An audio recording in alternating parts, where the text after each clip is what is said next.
자, 총회 의결. 이 총회 의결에서 의결사항이 쭉 나와요. 근데 의결사항은 중요한 게 아니야, 이게. 그 밑에 보면 동그라미 2번. 동그라미 2번, 3번 묶어서 별표를 하나 하세요. 자, 총회 의결은 이 법이나 정관에 다른 규정이 없으면 조합원 과반수 출석과 출석 조합원 과반수 찬성을 한다. 이게 원칙이야. 그런데 이 3번에 보면 뭐 사업계획서 작성 변경, 관리처분계획 수립 변경의 경우는 조합원 과반수 찬성을 의결한다고 그랬어. 2번, 3번 이해가 되나요? 2번은 일단 출석을 얼마 해야 돼? 과반수 출석하고 그 출석 과반에 찬성이 있어야 되는 거지. 그런데 사업시행계획이나 관리처분은 처음부터 조합은 얼마? 과반수 찬성이 필요하다. 요 내용이야. 헷갈리기 딱 쉬워. 그래놓고 다만 정비사업비가 100분의 10 이상 늘어날 때는 조합원 3분의 2 이상 찬성으로 의결하라 이렇게 돼 있어. 그러니까 비용이 늘어나는 거잖아. 그럼 우리가 부담을 많이 해야 되니까 과반수에서 얼마로? 3분의 2로 올라가. 그래서 2번, 3번을 또 출제를 종종 해 이게.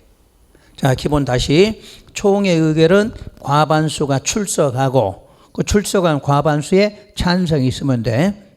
근데 계획, 사업시행계획, 관리처분계획 요것만큼은 조합원 얼마? 과반수 찬성이 필요하다고 그랬어. 그런데 비용이 10% 이상 뭐한다? 늘어나는 경우다. 그럼 얼마? 3분의 2 이상. 이렇게 개념을 좀 정리하시면 될 것 같고, 그 다음에 쭉 내려오면 동그라미 5번이 나와. 동그라미 5번에도 별표를 체크하시고, 총회 의결은 조합원 10분의 1 이상이 직접 출석하라고 해서 의결은 출석을 10분의 1 이상이야. 근데 다만 창립총회 그리고 관리처분 또 사업시행계획 이런 거는 100분의 얼마? 20. 또 특이하게 이런 것만 출제를 해 시험에서. 그러니까 이게 더 정비법의 조합이 상당히 어려워 개념 자체가. 그리고 13번의 대의원의 조합원의 수가 100명 이상인 조합은 대의원회를 두어야 한다. 그럼 지난번에 도시개발법은 어떻게 됐죠? 50명이고 둘 수 있다고 되어 있지? 그런데 별거 아닌데도 계속 출제하잖아. 여기는 100명 이상 두어야 한다. 개발법은 50명 이상 둘 수 있다. 그 다음에 2번 대의원은 조합원 중에서 선출한다. 그 3번 체크하시고, 조합장이 아닌 조합의 임원은 대의원이 될 수 없다 이렇게 돼 있죠. 그러면 조합장은 대의원이 되는 거지. 그럼 이사나 감사는 대의원이 안 된다 그 말이겠지. 거기다 쓰세요. 이사 감사는 대의원이 아니다. 그러니까 조합 임원 중에서 조합장은 대의원이 되는 거지. 이사나 감사는 대의원이 되지 않는다 그 말이야 해석하면.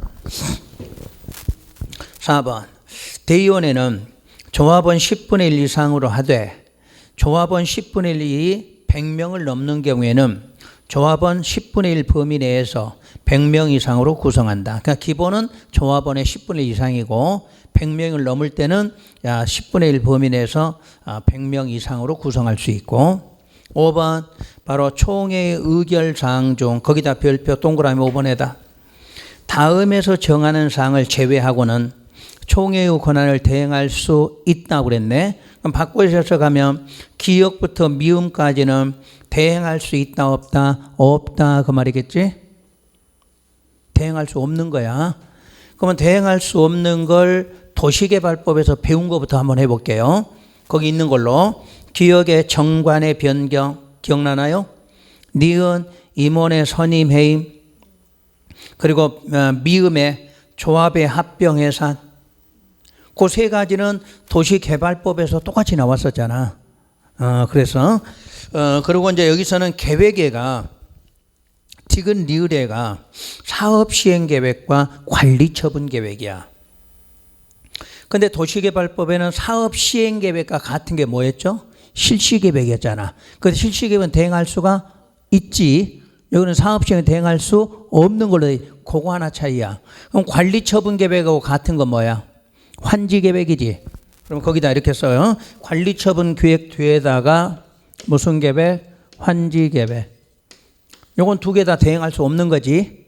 근데 사업시행계획 뒤에다는 실시계획을 써. 그래 놓고 이거는 다르지. 이렇게 하면 이해되시나? 그러니까 양쪽 모두 관리처분이나 환지계획은 대행할 수가 없는 거야. 그런데 여기는 사업시행계획은 대행할 수 없는 걸로 했는데 요 실시계획은 대행할 수 있는 걸로 돼 있잖아. 그죠? 도시개발법 실시계획 대행하잖아. 여기에 실시계획과 같은 무슨 계획은 사업시행계획은 대행할 수 없는 걸로 돼 있잖아. 그래서 자꾸 헷갈리는 거야. 그러니까 같은 거는 조합의 개념은 같아. 정관, 임원의 선임, 해임, 합병, 해산 이거는 양쪽이 똑같은 건데 계획 문제 차이야. 계획 문제. 그쪽은 개발하고 환지 계획은 대행할 수 없다고 그랬지. 근데 여기는 사업 시행하고 관리 처분을 대행할 수 없는 걸로 해놨잖아. 그거 차이점을 좀 구분해야 돼. 먼저요. 그러고 이제 뭘 또 출제를 하냐면 니은에 조합 임원의 선임과 해임은 대행할 수 없고 또 특히 대의원의 선임 해임도 나와 있죠. 근데 그 괄호 속 다만 정관으로 정하는 바에 따라 임기 중 고립된 자라고 돼 있지. 고립된 자는 그때 조합장은 제외하고 보궐 선임하는 경우는 제외한다 이렇게 돼 있어. 그러면 이 말을 잘 해석해야 돼. 임기 중 고립된 자 조합장은 제외니까 조합장은 고리가 됐을 때도 대행이 돼야 안 돼. 대행이 안 돼 그 말이지. 이사나 감사는 대행할 수 있다가 되겠지. 그러니까 고리가 된 거야.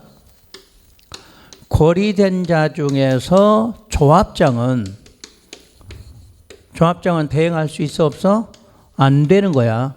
근데 이사나 감사는 고리된 자에 대해서는 대행할 수가 있다. 요걸 내지.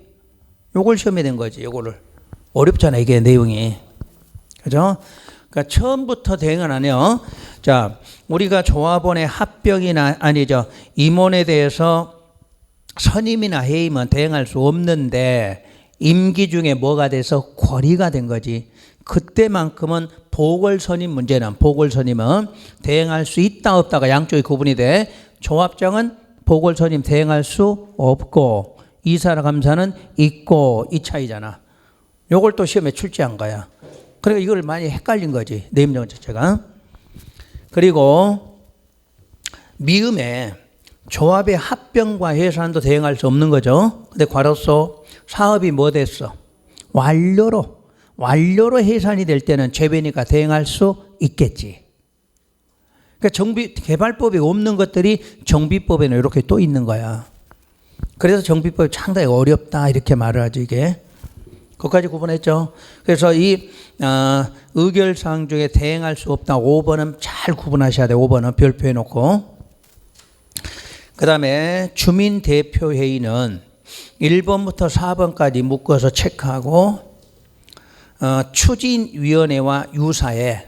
추진위원회와 만들어지는 과정이 보면 소유자가 시장군수 등 토지주택공사 등의 사업 시행을 원하는 경우 주민대표회의를 정비구역 지정 고시 후에 구성한다고 그랬네.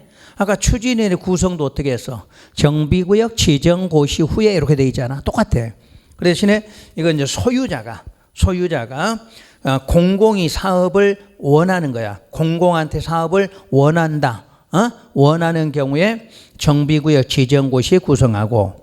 그리고 3번 위원장, 부위원장 각 1명과 1명 이상 3명 이하의 감사를까지 하는데 이사 있어 없어? 또 없지. 추진회 이사가 없잖아. 인원까지 내우실 건 없어. 이사 없다만 양쪽 기억하시면 되지. 그리고 4번 주민대표회의는 소유자의 과반수 동의를 얻어 구성하고 시장을 승인받는다. 이것도 똑같네. 아까 추진위도 구성하려면 과반수 동의로 시장을 승인받았다. 똑같잖아. 개념. 그거 차이야. 그런데 원한다는 걸 기억하셔야 돼. 소유자가 시장구수 토지공사한테 사업을 해달라고 뭐 하는 거야? 원하는 거야. 원할 때 이걸 대표회의를 만들겠다 이 말이야. 그럼 동그라미 5번에 보면 그러면 주민대표회의나 세입자는 시행자가 다음 사항에 관하여 시행 규정을 정할 때 의견을 뭐만 하면 돼? 제시하는 거지. 왜 시행 규정이 나왔지? 아까 누구로 원했어 우리가? 시장, 군수, 토지공사로 원했잖아. 그럼 이 사람이 공공이잖아. 그럼 공공은 뭐 만들어? 시행 규정이잖아. 이해가 되시나? 자, 소유자가 시행하면 뭐야? 규야. 조합은 정관, 공공은 시행 규정이잖아. 그러니까 우리 소유자가 공공한테 사업을 하려고 원했잖아. 그럼 그 사람이 원했으니까 그 사람이 만드는 게 뭐야? 시행 규정이잖아.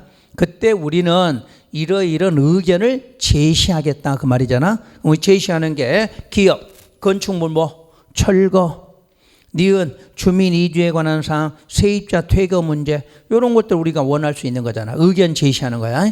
이런 사항에 대해서 의견을 제시해. 요거는 이제 오래전에 출제가 돼서 오래전에 한번 출제는 된 거니까. 그 다음에 15번에 소유자 전체 회의는 참고사. 참고사이니까 건너뛰고. 오른쪽 참고사. 토지 등 소유자의 무슨 방법? 동의 산정 방법. 그럼 이것도 이론적으로 앞에서 도시개발법 배운 것과 거의 유사해. 자 보면 1번하고 2번 나눠놨고 1번은 주거환경과 재개발이에요. 주거환경과 재개발의 경우는 다음 기준에 의할 것. 1번 한 필지의 토지나 하나의 건축물을 여럿이 또 뭐 했어? 공유. 그러면 이제 그 글자 하나야. 그러면 여럿 중에서 몇 명? 한 명만. 그런 거는 맞출 수 있지. 2번 토지의 무슨권이 설정? 지상권이 설정되면 해당 토지의 소유자와 해당 토지의 지상권자를 대표하는 몇인 1인을 소유자로 산정해. 이게 헷갈리기 딱 쉽지. 아까 지상권자도 소유자로 본다고 그랬잖아. 근데 토지 소유자와 지상권이 두 개가 있을 때는 한 명으로 한다 그 말이야. 동의를 한 명이지 소유자가 한 명이다가 아니야. 지금 동의를 받는 거야. 그럼 소유자도 있고 지상권이 있을 때는 동의는 몇 사람만? 한 사람만 받아라 이 말이야. 분명히 소유자는 맞지? 토지 소유자도 소유자고 지상권자도 소유자는 맞잖아. 그런데 동의 받을 때는 그 사람의 한 명으로 그 말이야. 동의 받는 거니까. 그래서 시험에서 이걸 가장 많이 틀렸어. 지상권자도 한 명인데 소유자인지는 맞아. 근데 뭐 받을 때는 동의 받을 때는 두 사람 중에 한 명만으로 그 말이야. 동의 받을 때는. 동그란 선번 한 사람이 여러 개 갖고 있어. 쉬운 말로. 그럼 수 상관없이 몇 개? 한 사람으로. 4번 둘 이상의 토지나 건축물을 소유한 공유자가 동의라면 역시 몇 개? 한 명. 그러니까 공유자는 무조건 볼 거 없어. 무조건 몇 명? 한 명 그러면 되지. 자 이제 재건축. 재건축의 1번 소유권이나 구분 소유권을 여럿이 또 공유 나왔으니까 무조건 한 명. 2번 1인이 여러 개 갖고 있어. 그럼 수 상관없이 한 개. 근데 왜 똑같은 걸 왜 따로따로 구분했지?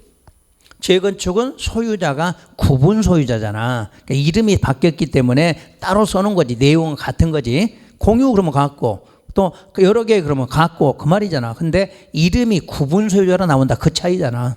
이해가 되셨나요? 뜻은 같은 거지. 그 다음에 동그라미 3번도 공유자가 동일해? 그러면 한 명.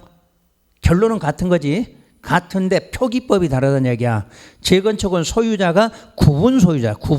그래서 토지 소유자 차이점이 있기 때문에 법령에서는 따로 구분한 거고 내용은 같은 거예요. 자, 3번. 추진위원회 구성이나 조합 설립에 동의한 자로부터 토지 건축물을 뭐한 자? 취득한 자는 그 조합 설립에 뭐한 것으로 동의한 것. 그러니까 추진위원회 구성할 때 동의를 했다면 그러니까 조합 설립할 때 동의한 것으로 간주한다 그 말이겠지. 그 다음에 4번 그거는 중요하진 않아. 5번 국공유지에 대해서는 그 재산관리청 각각을 소유자로 산정할 것. 자 그런 거고. 그 다음에 이제 사업시행계획이 나와. 근데 엄청 어려워 여기에. 그래서 이거는 여러분들이 말 그대로 다 볼 수는 없어요. 과정만 한번 할게요. 자 지금 단계가 어딘지 알겠죠? 정비구역이 지정곳이 되잖아. 그럼 정비구역 지정곳이 되면 무슨 구역, 무슨 계획이야? 지구단위 계획구역과 지구단위 계획으로 결정곳이 됐지. 그럼 바로 사업할 수 있으니까 무슨 계획을 만들어? 사업시행계획을 작성하겠지. 그리고 의견 듣고 사업시행 인가고시 단계야. 그러니까 여러분이 순서 알면 조금 더 편해. 그러면 사업시행계획은 누가 만들어? 시행자가 그 정도는 알잖아. 그럼 동그라미 1 봐봐. 무슨 계획에 따라? 정비계획에 따라. 그럼 사업시행계획 위에 있는 계획이 뭐야? 정비계획이잖아. 그러니까 정비계획이란 말이 나오지. 순서가 되니까. 정비계획에 따라 작성한다. 그런데 2번은 필요하고 3번을 봐요. 그러면 사업시행계획을 작성하면 인가를 받아야 되잖아. 그럼 인가 신청하기 전에 뭐가 필요하다? 동의가 필요하다 나왔네. 인가 신청하려면 동의가 필요해. 그래서 이때는 니은과 디귿인데 니은은 좀 기억하시도록 하세요. 니은은 여러분 할 수 있어. 소유자가 시행한다고 그랬네. 그럼 소유자가 시행하니까 무슨 사업이야? 재개발이야. 소유자가 또 20인 나와 있잖아.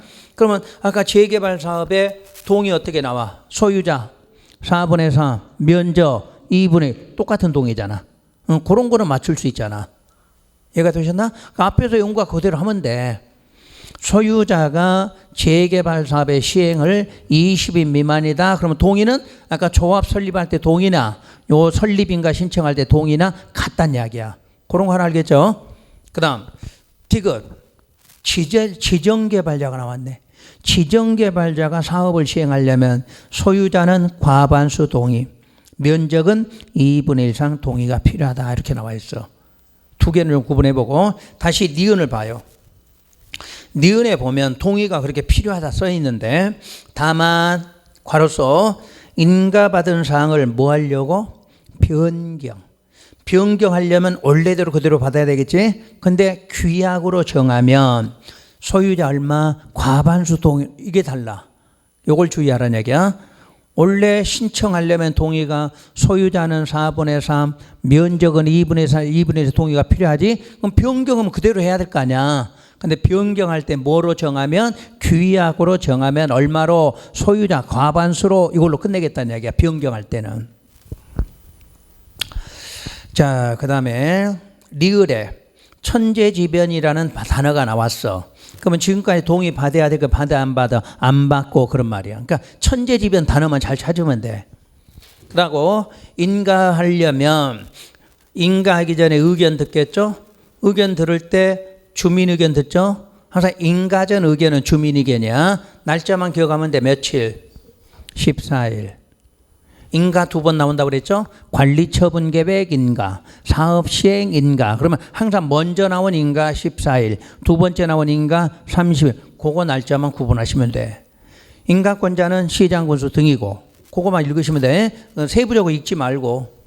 그리고 시장군수가 인가할 때 3번에 보면 인가고시의 효과는 1번 시행자 확정, 기업, 공사 착공권리 부여한다. 이런 건 알겠죠?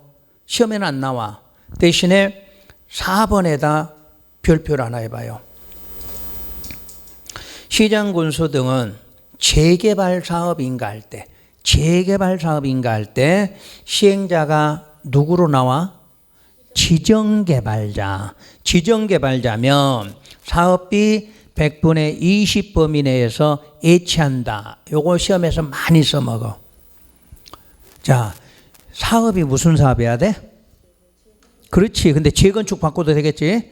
또 시행자 이름이 누구여야 돼? 지정개발자야지. 그 두 가지가 맞아야 돼. 재개발, 지정개발자야. 그때 사업비 20을 예치해. 사업비 20은 다른 데서는 절대 안 나와. 재개발, 지정개발자일 때만 나오는 거야. 그 밑에 거까지 출제했어. 그러면 예치한 돈은 언제 반환한다? 이게 나왔어. 바로 청산금 지급이 완료되면 뭐한다? 반환한다. 요거까지. 그 다음에 동그라미 5번은 체크 표시만 해요. 인가할 때 정비구역으로부터 200m 이내에가 교육시설이 있으면 교육감, 교육장과 뭐하라? 협의하라. 이런 거 틀리게 낼 일은 없어. 그래서 그런 지문이 나와. 맞게 나오지만 한 번은 들어보고 가야 되겠지. 필히 기억할 거. 사업 배치는 중간중간에 많이 써먹어. 그럼 무슨 사업이다? 재개발이다. 이름이 누구 나온다? 지정개발자다. 그때만 사업비 20을 예치하고 이것도 시험에서 언제 반환한다 이걸 또 냈는데 청산금 지급이 완료됐을 때 반환해요. 그래서 사업시행계획 그 정도만 기억하시면 돼. 그 다음 오른쪽에 가면요 3번에가 순환 정비 방식의 정비사업이라고 나와. 요거를 한번 이해를 해볼게요. 그 지문을 알려면 요거 이해를 하시면 돼. 자, 서울 수도권이야. 서울이야. 서울에 중구가 있어. 대부분의 특별시나 광역시는 구 중에 뭐가 있어? 중구라는 게 꼭 있어. 그러면 중구 다음에 뭐 나와? 동구, 서구, 남구, 북구 이런 식으로 나오잖아, 개념이. 어? 그런데 이 중구가 모든 시에서는 맨 먼저 만든 중심가였어, 옛날에는. 근데 지금은 어디가 중심가가 돼? 구가?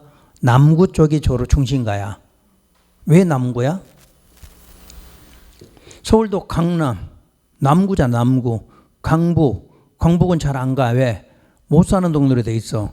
옛날에 북쪽하고 우리 전쟁 중이니까 위로 갈수록 안 좋아. 그러니까 북쪽은 항상 별로 안 좋은 거고 남쪽이 신도시가 많아. 서울에서 마찬가지고 어느 지방에 가도 남쪽에가 신도시가 많아. 그럼 이런 게 이제 노후화가 되는 거야. 그럼 이쪽을 재개발하려고 그러지. 그럼 재개발하려면 중구 중에서 이제 동별로 나누겠지. 어느 동을 하나 재개발하려고 그래. 그럼 재개발하는데 이 통째로 재개발을 할 수가 있을까 없을까? 통째로는 못해. 그래서 특히 재개발구에 가면 이렇게 나눠져 있어. 1구역, 2구역 이런 말 들어봤나요? 특히 재개발구에 가면 이렇게 써 있다는 이야기야. 그럼 요게 사업하는 순서야. 그럼 지구 단위 계획구역도 요게 먼저 만들고 요게 만들고 이런 식이야. 그럼 여기를 개발하려면 이 사람들 철거시켜야 될 거 아니야. 철거시키겠지. 그럼 철거하면 이 사람도 어디로 가? 그냥 땅바닥에 너 알아서 살아라 그래? 어떤 이주단지를 만들어. 이주단지. 근데 이게 서울 옆에 혹시 성남 들어보셨나? 들어봤어 안 들어봤어? 분당 신도시는 들어봤잖아. 분당이 바로 성남시야. 성남에 가면 도촌동이라는 게 있어. 여러분 몰라도 돼. 여기에가 임대주택 단지가 있어. 여기가 바로 순환 개발할 때 쓰는 단지야. 그럼 철거시키면 여기다 옮기겠지? 그럼 여기 개발 끝나. 그럼 다시 들어오겠지? 다시 여기 개발하면 또 들어가겠지? 요렇게 하는 거야. 이게 뭐야? 순환이야, 순환. 그 용어야, 지금 자체가. 그러니까 순환 정비 방식이란 철거가 되면 어디에다 일정한 곳에다 옮겨놓고 사업이 끝나면 다시 들어오고 다시 2구역 사업 들어가 그러면 다시 옮겨가고 사업 끝나면 다시 들어오고 이런 방식이 이주단지야. 그러니까 수도권에는 이게 있는 거지. 근데 지방에는 이런 이주단지가 없지. 그래서 이제 안 할 때는 요거 뭐 하면 돼? 임대주택 쓰다가 분양도 하고 이러는 거야. 이런 이주단지가 있어. 그럼 여기 이제 있는 이유는 한국토지공사하고 옛날 대한주택공사가 전부 성남에 있었어. 그러다 보니까 그쪽 지역에다 이런 걸 많이 만들게 된 거지. 그래서 그 요때 쓰는 거예요. 그 지문이야. 그러니까 그 지문을 이해하면서 읽어봐요.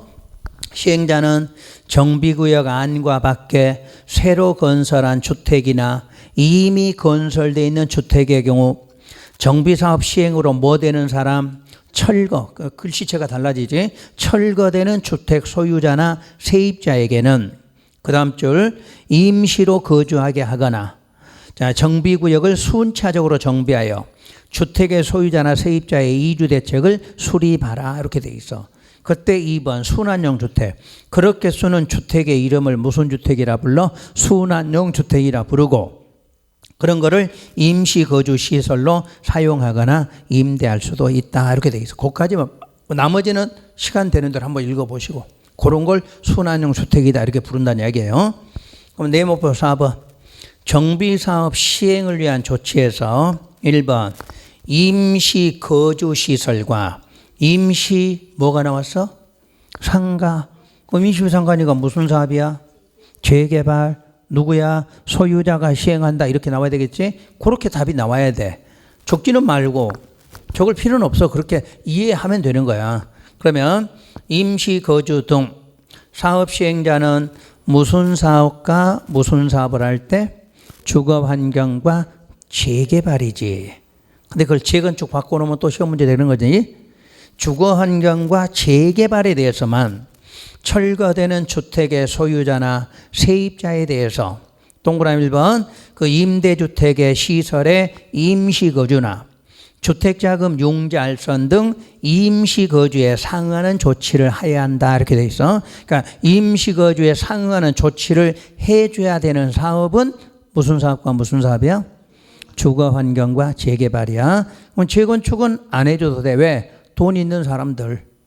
근데 주거 환경은 없이 살고 재개발도 동네 재개발이면 달동네도 있고 그러니까 그거는 보호 조치를 해줘야 돼. 그래서 그 보호 조치 있다 꼭 기억하고 다시 철거되는 사람 세입자에게는 무슨 조치 해줘야 돼? 무슨 조치? 밑줄 긋은 것만. 임대주택 시설의 임시거주나 주택자금 융자 알선이야. 융자 해주는 게 아니야. 시행자가 알선을 해주니 주택융자 알선 이런 임시거주에 상응하는 조치를 해줘야 돼. 그때 2번 토지 등의 임시사용은 시행자는 임시거주 시설의 설치 등을 위해서 필요하면 바로 국가나 지자체, 공공단체 그리고 누구 것까지 개인에다 동그라미. 국가나 지자체, 공공단체까지는 잘 해. 근데 개인 것까지도 가능해. 개인 것까지도 그 시설이나 토지는 뭐 할 수 있어? 일시 사용이 가능해. 그러니까 임시 수용 시설로 쓰기 위해서는 누구 것도 가능해? 국가, 지자체, 공공, 개인 것까지야. 개인 것까지.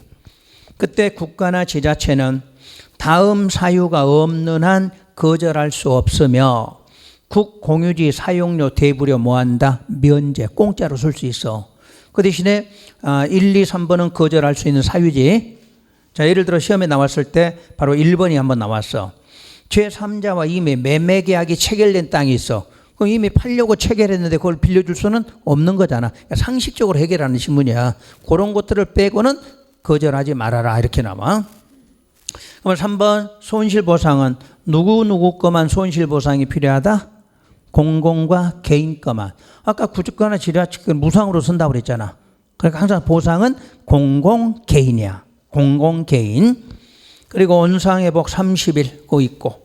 그 다음에 5번 임시상가 설치니까 자 무슨 사업 나와? 재개발. 자 거기다 하나 시행자는 누구야? 소유자겠지? 그 정도 하면 되겠죠?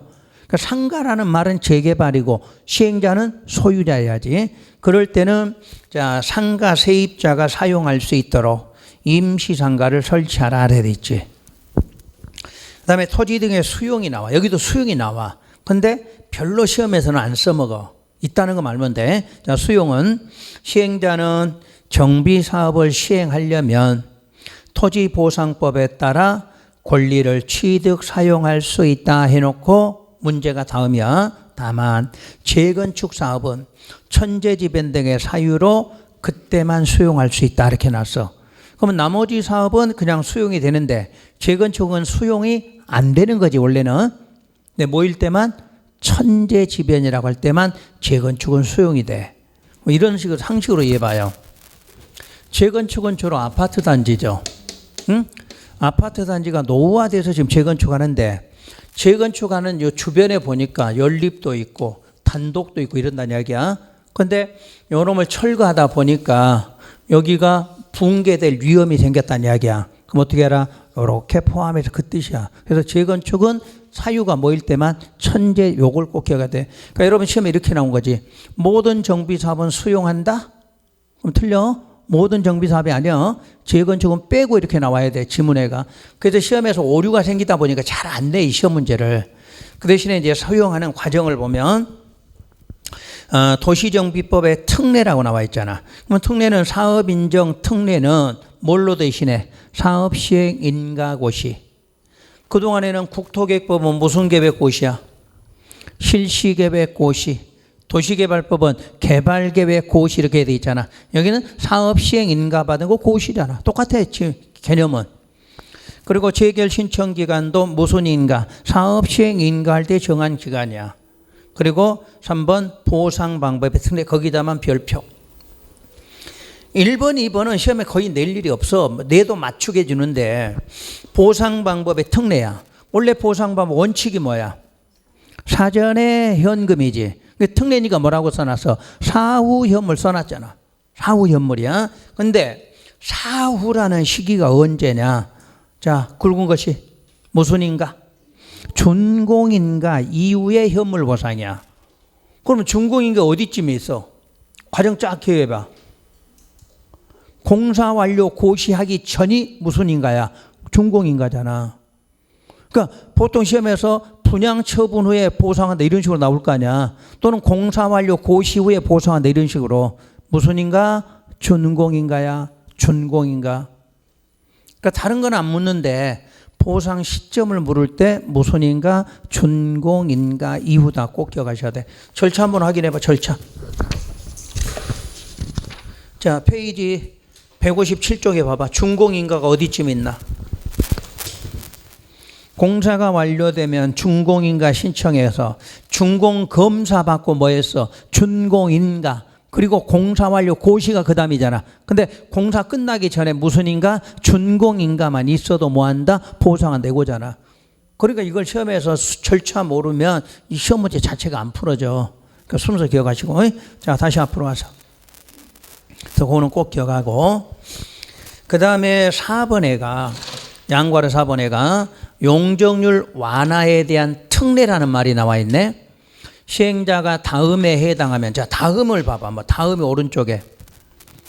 손실보상 기준 이상으로 세입자에게 주거 이전비를 지급하거나 영업의 폐지나 휴업에 따른 손실을 보상하거나, 그 다음에 이 손실보상에 더해서 임대주택을 추가로 건설하거나 임대상가를 건설하는 등 추가적인 세입자 손실보상 대책을 수립하여 시행한 사람. 그럼 이 시행자는 착한 시행자지? 쉬운 말로 그렇게 하면 돼. 자, 시행자가 기준 이상으로 뭘 줬어? 주거 이전비도 지급했고 영업이 폐지나 휴업에 따른 손실도 보상해줬고 또 임대주택을 추가로 지어주고 뭐 좋은 사람이잖아. 좋은 시행자라는 얘기야. 자, 그럼 다시 앞으로. 그런 시행자에게는 용적률 100분의 125 이하 범위 내에서 용적률을 뭐하라? 완화로 정해준다 그랬어. 그러니까 결국 25%를 완화시켜준다는 얘기지. 그러니까 착한 시행자에게, 좋은 시행자에게는 용적률 얼마? 25%를 더 높게 할 수 있게 해주겠다. 그런 말이잖아. 그런 지문들 기억하고. 그다음에 다른 법률과의 관계는요. 몇 군데만 체크하고 그런 거는 꼭 보시면 돼요. 자, 특히 1번의 재건축에서 1번 매도 청구 체크. 그러니까 양괄호 1번도 체크, 재건축이라는 이름에다. 그리고 재건축에서만 뭐가 나와? 매도 청구. 그럼 시험에서 매도 청구 써놓고 재개발 그러면 돼, 안 돼? 안 되지. 이런 건 용어 시험 문제야. 매도 청구는 뭐에서만 나와? 재건축에서만 나오는 거지. 그럼 어떤 경우냐? 재건축 사업의 시행자는 사업 시행 인가고시가 있었어. 그럼 사업 시행 인가면 무슨 효과야? 공사 착공 권리지. 착공 권리 나오면 30일 안에 다음에 다음에 기억 누구? 조합 설립에 동의하지 않은 사람이야. 그러면 재건축에서 동의를 안 하면 조합원이 아니야. 조합원이 아니라는 이야기지.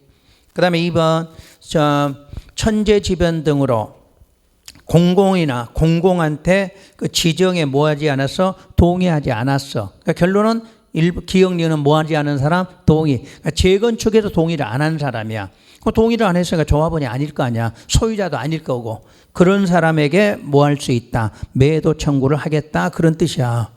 그래서 매도 청구하는 과정은 자, 먼저 동의 여부를 회답할 것을 서면으로 촉구하라고 그래서. 그러니까 진짜 너 동의 안 할래? 다시 한번 물어보는 거야. 동의 여부를 촉구를 한다는 것은 너 진짜 동의 안 할 거냐 하고 서면으로 촉구를 했어. 그럼 2번 촉구받은 시행 소유자는 촉구받은 날부터 2개월 이내 회답을 해줘야 돼.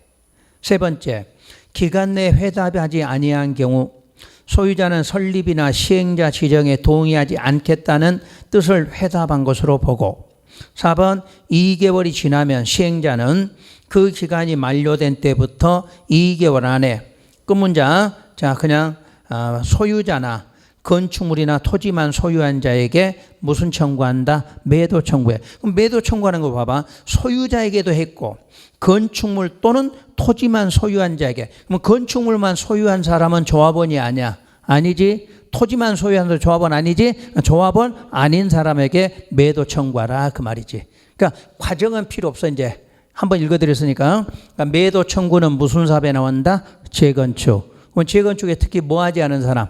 동의하지 않은 사람. 그리고 끝문장 누구한테 매도 청구해? 토지 등의 소유자와 건축물 또는 토지만 소유한 자, 이 사람에게 뭐하라? 매도 청구하라. 그 과정은 그렇게 마시면 돼. 그 과정을 다 내진 않아 시험에서는. 그 다음 쭉 내려오면 양괄호 2번 다른 법률의 적용 특례에서 동그라미 1번에다 체크. 주택도시기금법 배제라고 나와 있어. 자, 주거환경 개선 사업에 따른 건축허가를 받은 때와 부동산 등기를 하는 때에는 주택도시기금법에 국민주택 채권 매입에 관한, 지금 매입해놓고 일종이라고 써놨지, 일종에 관한 규정을 부적용한다 이렇게 해놨네. 그러면 이걸 한번 설명드릴게요.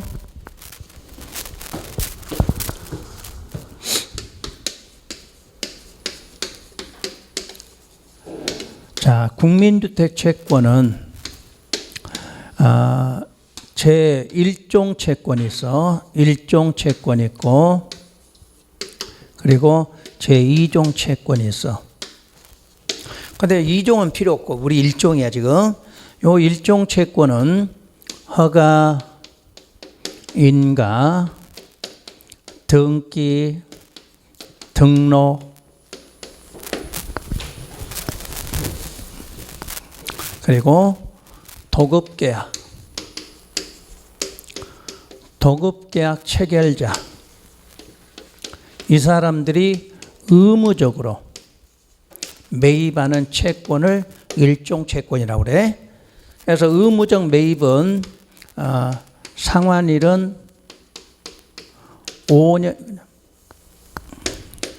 5년 되는 날 상환하도록 되어 있어. 그럼 우리가 여러분이 자 개발행위 허가하려고 그래. 그러면 몇 종 채권? 1종 채권 매입해야 돼. 매입 안 하면 허가 안 나와. 그럼 이제 인가 받으려고 그래. 그럼 인가 받을 때도 몇 종? 1종 채권 매입해야 돼. 매입 안 하면 인가가 안 나와. 그럼 이제 여러분 현실적으로 자 내가 주택을 하나 샀어. 그럼 뭐 해야 돼? 이전 등기해야 되겠지? 그럼 등기하려면 몇 종? 1종 채권. 근데 사본 적 있어 없어? 없지. 그 자리에 되팔았기 때문에 그런 거야. 어? 그럼 자동차 등록 1종 채권 매입한데 이러면 산 적이 있어 없어? 없지. 그래서 되팔았어. 왜? 5년 동안 갖고 있어야 되거든. 아셨나? 그러니까 우리가 등기하거나 등록하거나 허가 인가 받으려면 반드시 몇 종? 1종 채권을 꼭 매입해야 허가나 인가가 나온다는 이야기야. 근데 그걸 내가 5년 동안을 갖고 있다가 상환 받으려면 너무 길잖아. 그러니까 할인해서 팔잖아. 그 자리에서. 그게 1종 채권이야. 그죠? 우리가 사본 적은 없는데 다 매입은 한 거야. 근데 그 자리에서 바로 할인해서 팔았지. 요 채권이야. 근데 이런 채권을 면제해 주겠다고 그랬잖아. 어디에서는? 무슨 사업은? 그래, 못 사는 동네. 못 사는 동네는 허가를 받거나 등기할 때 요 채권 면제해 준다 그 말이에요. 그러니까 시험에 나올 거 아니야. 무슨 사업? 주거환경이야. 주거환경에서는 허가나 등기할 때 몇 종? 1종 채권 매입을 한다 그러면 틀려. 매입을 안 해도 된다. 이렇게 된 거야. 요거 하나 기억하시고. 자, 넘어가시고. 다른 법률의 적용 배제에서 3번에서 자, 1번. 국토계획법의 1번 원칙. 주거환경 무슨 구역? 개선구역이야. 개선구역.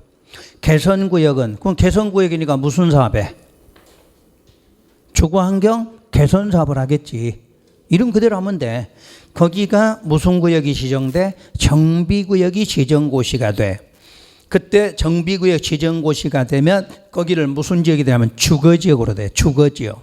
근데 주거지역을 우리가 전용도 있고 일반도 있고 춘도 있잖아. 그거를 세분하여 정하는 지역 중 다음에서 정하는 지역으로 결정고시 된 것으로 본다 이렇게 돼 있어. 그러니까 주거환경 개선구역이 무슨 구역으로 지정되면 정비구역으로 지정고시가 되면 주거지역으로 된다는 이야기야. 그런데 기억해 보면 현지나 환지일 때는 몇 종으로?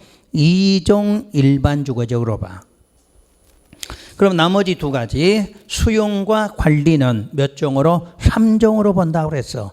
그러면 수용하고 관리는 왜 2종이 아니라 3종으로 볼 건가를 이해해봐. 지금 전부 주거환경 개선구역이니까 공공사업이죠. 그러면 비용을 누가 대야 돼? 공공시행자가 돼야 될 거 아니야? 근데 수용은 어떻게 했어? 뺏어온 다음에 주택이나 대지로 준다고 그랬지? 관리처분 어떻게? 주택을 건설 공급하는 방법이 이렇게 돼 있잖아. 그러면 공공이 돈을 내려면 2종으로 할 때 여러분들이 거기서 2종 일반 주거지역은 뭐 나와? 중층 혹시 기억나? 3종은 중고층이지. 원래 국토교육 배울 때 그러면 중층으로 할 거를 뭐로 지으면 고층으로 하면 더 높게 질 수 있다는 얘기지. 그러면 일반 분양 하면 되는 거네. 일반 분양에서 뭐가 경비가 들어오도록 하자 그런 뜻이야. 그러니까 현지는 건설해 안 해? 안 하지. 계량만 했잖아. 계량만. 그리고 환지는 그대로 땅으로 바꿔주니까 그냥 이종으로 봐도 상관이 없는데 수용이나 관리는 시행자가 돈을 들여서 사업을 해야 되니까 원래보다 더 높게 짓게 해줘야 되잖아. 높게 해서 만약에 원래 20층까지밖에 못 짓는데 30층 짓게 해주면 되잖아. 그럼 10층을 뭐 하면 돼? 일반 분양. 그럼 돈 들어올 거 아니야. 그래서 이 과정이 나와. 그럼 시험에서 나오겠지. 주거환경이 정비구역 지정곳이 됐을 때 환지 방법 그럼 어떻게 해야 돼? 2종 일반 이렇게 나와야 돼. 수용 그러면 3종, 관리하면 3종 이런 식으로 이렇게 출제될 수 있는 거지. 그런데 예외가 있어. 예외 기역 무슨 구역이다? 개발제한구역. 거기가 처음부터 무슨 구역이면 개발제한구역이면 주거지역으로 바뀌지 않는다 그 말이야. 그까지는 봐두셔야 돼. 그다음에 4번 시행방식 전환은 지금은 안 보셔야 될 것 같아. 그거는 그래서 그거는 참고를 하고 5번 지상권 등 계약 해지 요거는 지난번에 환지 예정지 할 때 권리 조정 혹시 기억나나요? 그거하고 똑같은 개념이야. 한번 읽을 땐가 봐요. 정비사업 시행으로 권리가 나오잖아. 지상권, 전세권, 임차권의 설정 목적을 달성할 수 없게 되면 권리자의 동그라미 권리자. 권리자는 계약을 해지했어. 그럼 여기는 증감 청구 부분이 없지? 에? 권리가 나왔으니까 증감 청구란 건 없어. 그냥 바로 계약 해지야. 또 하나. 도시개발법은 누가 계약을 해지했어? 당사자지. 당사자. 그러니까 소유자도 하고 권리자도 할 수 있지. 여기 누가 소유자는 못해. 그 차이점이야. 그러니까 시험장 가서 당사자로 나온지 권리자로 나온지 그걸 구분하라는 얘기야. 오케이? 여기는 뭐 권리자. 도시개발법은 당사자. 그거 하나만 주의하시면 돼.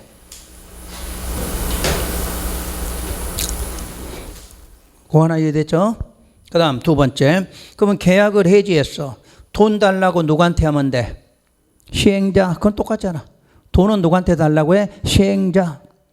그러면 세 번째. 금전을 지급한 시행자는 소유자에게 무슨권 행사? 구상권. 똑같네. 결론 똑같지 여기까지. 그러니까 차이점은 당사자냐 권리자냐 그거 하나만 딱 머릿속에 넣으면 돼요. 그러면 해지하면 무조건 누구한테 돈 달라고 그래? 시행자. 그러면 시행자 지급하고 무슨권? 구상권 행사했지. 자, 차이점이 또 하나 나와. 4번에. 구상이 되지 않으면 소유자에게 귀속될 대지나 건축시설을 뭐한다? 압류 들어가지. 도시개발법은 어떻게 해서 구상 안 되면 강제징수나 징수 위탁한다 이렇게 돼 있지. 어? 기억나? 그러니까 구상 안 됐을 때 차이점이야.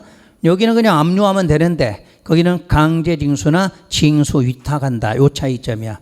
그리고 여기서의 압류는 무슨 권과 동일해? 저당권과 동일 효력이 있다. 이렇게 돼 있어. 그런 것만 시험장 갈 때 주의하시면 되는 거지. 그럼 이게 시험에서 어느 쪽 한쪽에 나와. 지문에가 어느 쪽 한쪽은 도시개발법 나오든 정비법 나오든 나온다는 이야기야. 그 다음에 6번은 따로 보실 필요 없어요.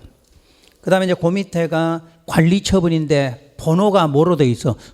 그건 뭐라고 그랬어? 그래서 내 목표 5번이야. 내 목표 5번 고쳐놓으시고 쉬었다가 관리처분 들어갈게요.